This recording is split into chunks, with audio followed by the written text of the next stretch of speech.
સીઝનનો પહેલો ઓર્ડર કરવા માટે સ્કૂલમાં રજા પાડીને આવતે રે પહેલું શૂટિંગ કરવા. તલવાર તૈયાર છે, ફલાણી મળે એટલી વાર છે. જાનમાં નીકળી ત્યાં તો ફઈવાળો અડા શૂટિંગ કરવા આવતો રહ્યો. મોરે તો મને આવે. પછી તો 80 કરીને કાપી નાખી ફઈવાળા ઇનસાઇડ. ફૂલ ટ્રાફિક લગતા હે. પછી તો ફઈવાળા પણ બમ ગઈ. પછી તો થઈ જા બધા ભેગા અને કરી નાખે એક વિડિયો શૂટ. કેટલો 108 હાલ મને નવે લાગે કેમ કે 108 અને પછી તો પહોંચી ઠામ ઠકાણે. પછી તો પડલો આગળ મેલ આખી ફેમિલી ચાર પાંચ પડે જ ફોટા. પછી તો વરલાને કરી દીધો તૈયાર. પછી તો વરલાડા પાસે પડે જ ફોટા. પછી તો મેં અને મારા ફઈવાળા કરી દીધી બકચોદી.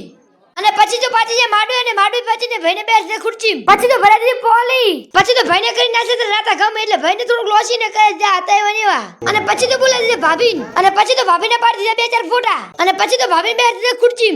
પછી તો ભાઈને ભાભી ઊભા કરીને પડે દે ફોટા. અને પછી તો કરે દે ફુલાર. લડા ખેડો સોના મને પૂછ્યા થયા હજુ. અને પછી તો આવતા લાડાને ખવરાવા જુઓ ચીટલો હસે. અને પછી તો આવતા ઘરે આવીને અને ભાઈ ઉતરવા માંડ્યા બેડું. અને બેડું કોઈ હોયલું ઉતરે છે. અને પછી કરાવી દીધા પૈસા અને ઉતરાવી દીધું બેડું. તો ચલો મળીએ એક નવા બ્લોગ સાથે. હર હર મહાદેવ.